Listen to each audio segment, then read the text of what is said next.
നമസ്കാരം, ഞാൻ Lakshmi Prasad. Mini screen പ്രേക്ഷകർക്ക് ഒരുപക്ഷെ എന്നെ അറിയായിരിക്കും. ഒരുപാട് സീരിയലുകളിലൂടെ ഞാൻ നിങ്ങളുടെ സ്വീകരണ മുറിയിലെത്താറുണ്ട്. കാലം പറഞ്ഞ കഥയിൽ ചേർത്തല ജയൻ ചേട്ടൻ്റെ വൈഫ് ക്യാരക്ടറാണ് ചെയ്യുന്നത്. അതായത് ഹീറോയിൻ ആയിട്ടുള്ള സാന്ദ്രയുടെ മദർ ക്യാരക്ടറാണ്. സാധാരണ ടെലിവിഷനിൽ എനിക്ക് വില്ലൻ പരിവേഷമാണ് കൂടുതൽ. ഇതിന് നേരെ ഓപ്പോസിറ്റാണ്. ഇമോഷണൽ സീൻസ് ആണ് കൂടുതൽ. ഒരുപാട് സീനുകളില്ല, 3 സീനാണ് ഈ സിനിമയിൽ എനിക്കുള്ളത്. പിന്നെ സിനിമയെക്കുറിച്ച് പറയുകയാണെങ്കിൽ ഈ ടൈറ്റിൽ സൂചിപ്പിക്കുന്ന പോലെ തന്നെ കാലം പറഞ്ഞ കഥ, കാലത്തിന് ആവശ്യമുള്ളൊരു കഥയാണ്.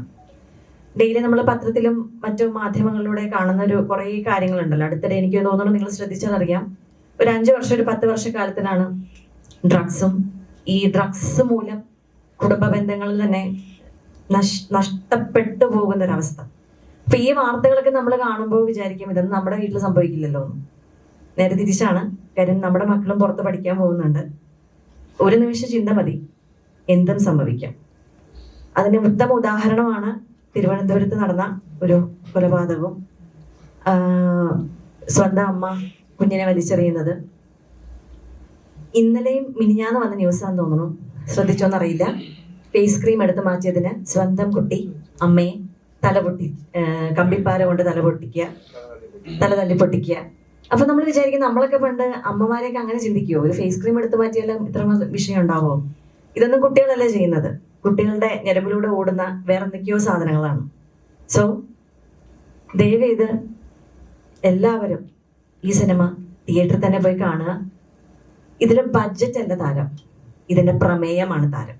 സോ ഇവരെല്ലാരും ഒരുപാട് എക്സ്പീരിയൻസ് ആയിട്ടുള്ള നടീനടന്മാരൊക്കെ തന്നെയാണെങ്കിലും ഇതിന്റെ ഒരു ശക്തമായിട്ടുള്ള പ്രമേയമുണ്ട്. അത് തന്നെയാണ് ഞങ്ങളുടെ എല്ലാം വിശ്വാസവും. അതുകൊണ്ട് തന്നെ എല്ലാവരും ഫെബ്രുവരി 6 ഈ സിനിമ തിയേറ്ററിൽ തന്നെ കാണുക. എല്ലാവരുടെ സപ്പോർട്ട് ഉണ്ടാവുക. എനിക്ക് ഈ ഒരു ക്യാരക്ടർ തന്നെ വിശ്വസിച്ച് ഏൽപ്പിച്ച ഇതിന്റെ സംവിധായകൻ പ്രസാദേട്ടൻ എന്ന് പറയുമ്പോൾ എൻ്റെ ഹസ്ബൻഡായിട്ട് വരും. പിന്നെ producer sir, Krishnankutty sir, family, Aswathy Bhavana, എല്ലാവരോടും, എല്ലാ കോസ്റ്റാസിനോടും എല്ലാവരോടും എനിക്ക് നന്ദി മാത്രമുണ്ട്. എല്ലാവരും ദയവ് ചെയ്ത് സപ്പോർട്ട് ചെയ്യുക, പ്രാർത്ഥിക്കുക. Thank you.